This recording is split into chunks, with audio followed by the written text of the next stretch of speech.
নমস্কার বন্ধুরা, কেমন আছেন সবাই? আহারে বাহার রান্নাঘরে আপনাদের সবাইকে স্বাগত জানাই। আজকে আরও একটা সজনে ডাঁটার রেসিপি আপনাদের সাথে শেয়ার করব। দেখুন, আমি এখানে 250 গ্রাম সজনে ডাঁটা নিয়েছি। আর সজনে ডাঁটাগুলোকে আঁশ ছাড়িয়ে এইভাবে একটু লম্বা লম্বা করে কেটে নিচ্ছি। দর্শক বন্ধুরা, আজকের ভিডিওটা দেখে যদি ভালো লাগে একটা লাইক করে ভিডিওটাকে শেয়ার করে দেবেন।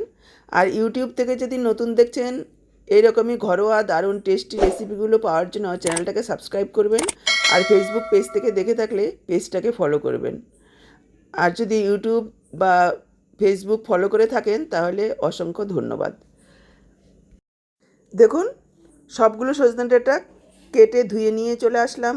আর এদিকে নিয়েছি 100 গ্রাম সয়াবিন।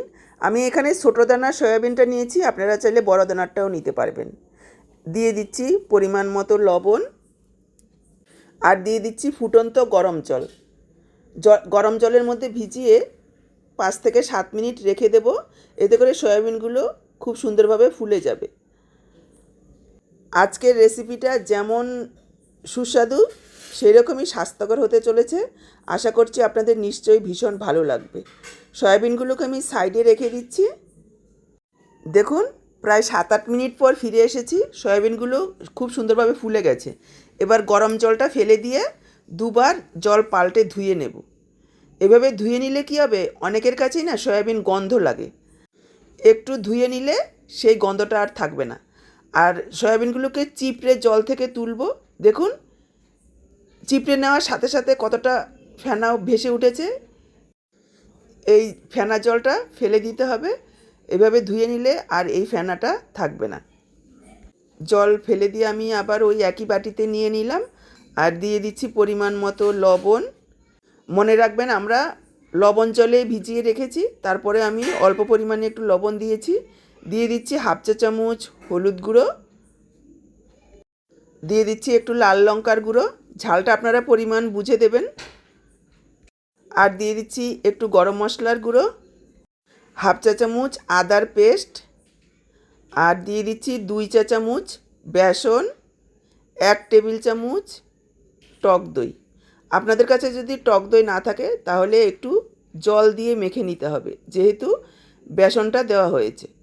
বেসন দিলে কী হবে, সয়াবিনের উপরে সুন্দর একটা কোট হয়ে যাবে। এতে করে সয়াবিনগুলো যখন আমরা ভাজবো তেল টানবে না। আর সয়াবিনটা খেতেও ভালো লাগবে। রান্নার পর বোঝাই যাবে না যে এর মধ্যে বেসন দেওয়া হয়েছে। এইভাবে মেখে যদি হাতে সময় থাকে 5-7 মিনিট রেখে দেবেন। এতে সয়াবিনের টেস্ট অনেক গুণ বেড়ে যাবে। আমি প্রায় 5-7 মিনিট পর দেখুন গ্যাস অন করে কড়াই বসিয়ে দিয়েছি। আর কড়াতে দিয়ে দিলাম 2 চামচ সর্ষের তেল। তেল গরম হয়ে গেলে দিয়ে দিচ্ছি কেটে রাখা আলু। এখানে আমি একটা মিডিয়াম সাইজের আলু দিয়েছি। আলুর পরিমাণ আপনারা নিজেদের ইচ্ছে মতো কম বেশি করতে পারবেন। একটু লবণ আর একটু হলুদ দিয়ে আলুগুলোকে 2 মিনিট একটু ভেজে নেব। দেখুন, আলুগুলোকে লালচে করে ভেজে নিয়েছি। এবার দিয়ে দিচ্ছি কেটে ধুয়ে রাখা সজনের ডাঁটা। সজনের ডাঁটাগুলোকে আরও 2 মিনিট ভেজে নেব।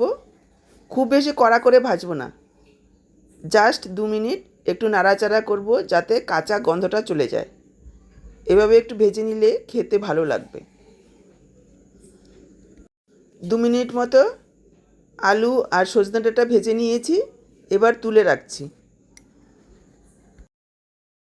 আলু সজনে ডাঁটা তুলে নিয়ে আরও 2 চামচ তেল দিয়ে দিলাম। তেল গরম হয়ে গেলে দিয়ে দিচ্ছি ম্যারিনেট করা সয়াবিন। সয়াবিনগুলোকেও লাল করে ভেজে নিতে হবে। সয়াবিনগুলো দেওয়ার সাথে সাথে নাড়াচাড়া করবেন না, তাহলে উপরের যে মশলাটা রয়েছে ঝুরঝুরে হয়ে পুড়ে যাবে। সয়াবিনগুলো দেওয়ার পর 1 মিনিট মতো একটু অপেক্ষা করতে হবে। তারপর উল্টে দিতে হবে, হালকা হাতে মাঝে মাঝে উল্টে তারপরে সয়াবিনগুলোকে ভাজবেন। এতে করে সয়াবিনের উপরে সুন্দর একটা কোট হয়ে যাবে আর মশলাগুলো পুড়বে না। মিডিয়াম লো ফ্লেমে রেখে ভাজতে হবে। সয়াবিনটা ভাজা হতে হতে এদিকে দেখুন আমি একটা মশলা রেডি করে রাখছি। বাটিতে নিয়ে নিলাম হাফ চা চামচ আদার পেস্ট, হাফ চা চামচ কাঁচা লঙ্কার পেস্ট, হাফ চা চামচ হলুদ গুঁড়ো, হাফ চা চামচ ধনের গুঁড়ো, হাফ চা চামচ জিরের গুঁড়ো, আর দিয়েছি হাফ চা চামচ লাল লঙ্কার গুঁড়ো। ঝালটা আপনারা পরিমাণ বুঝে দেবেন। এবার একটু জল দিয়ে মশলাটাকে গুলিয়ে রেখেছি যাতে কষাতে সুবিধা হয়। এদিকে সয়াবিনগুলো একেবারে লালচে করে ভেজে নিয়েছি। সয়াবিনগুলোকে তুলে নিয়েছি। কড়াইটাকে পরিষ্কার করে দিয়ে দিচ্ছি আরও 2 চামচ তেল। ফোড়নে দিয়ে দিচ্ছি 2টো তেজপাতা, হাফ চা চামচ গোটা জিরে। লো ফ্লেমে কয়েক সেকেন্ড ভেজে নেব। তারপর এখানে দিয়ে দেব 1 চিমটি হিং। যদি হাতের কাছে থাকে অবশ্যই দেবেন, এতে টেস্টটা ভালো আসবে। তারপর দেখুন দিয়ে দিলাম কুচনো টমেটো। এখানে আমি ছোট সাইজের একটা টমেটো দিয়েছি, একটু লবণ দিয়েছি। এবার টমেটোটাকে একটু ভেজে নেব। টমেটোটাকে 1 মিনিট মতো ভেজে নিয়ে দিয়ে দিলাম ভিজিয়ে রাখা মশলাটা, বাটি ধুয়ে একটু জল। এবার পুরো মশলাটাকে 2-3 মিনিট সময় নিয়ে ভালোভাবে কষিয়ে নিতে হবে যাতে মশলার কাঁচা গন্ধ না থাকে। দেখুন ঢাকা দিয়ে দিয়েছি, ঢেকে 2-3 মিনিট মশলাটাকে কষিয়ে নিয়েছি। দেখেই বুঝতে পারছেন মশলার খুব সুন্দর তেল ছেড়েছে। খেয়াল রাখবেন যাতে মশলার কোনো রকম কাঁচা গন্ধ না থাকে। এবার দিয়ে দেব ভেজে রাখা সজনে ডাঁটা আর আলু, সাথে সয়াবিন। মশলার সাথে আরও কিছুক্ষণ কষিয়ে নেব।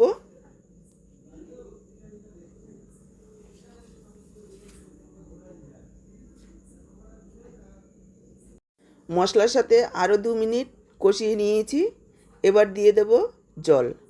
জলের পরিমাণ আপনারা যেমন ঝোল রাখতে চান সেভাবেই দিয়ে দেবেন।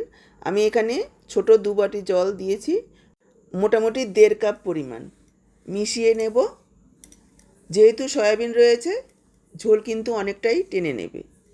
এবার ঢেকে 4-5 মিনিট রান্না করে নেব যাতে আলু ডাঁটা খুব সুন্দরভাবে সেদ্ধ হয়ে যায়।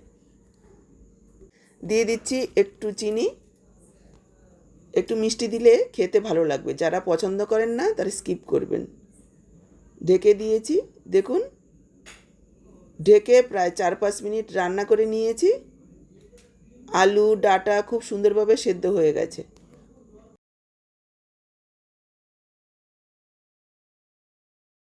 দিয়ে দিচ্ছি হাফ চা চামচ গরম মশলার গুঁড়ো। আরও একবার মিশিয়ে নেব।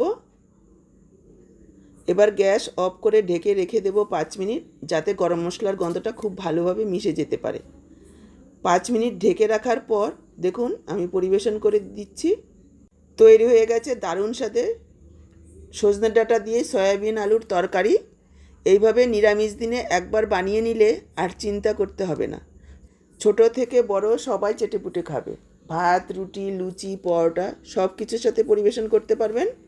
তাহলে আজকের এই সজনে ডাঁটা দিয়ে সয়াবিন আলুর তরকারিটা আপনাদের দেখে কেমন লাগলো কমেন্টে জানাতে কিন্তু একদম ভুলবেন না। ভালো লাগলে অবশ্যই একটা লাইক, শেয়ার করে সাবস্ক্রাইব করে সাথেই থাকবেন। এখানেই বিদায় নিচ্ছি। আবার দেখা হবে নতুন কোনো রেসিপির সাথে। সবাই ভালো থাকুন, সুস্থ থাকুন।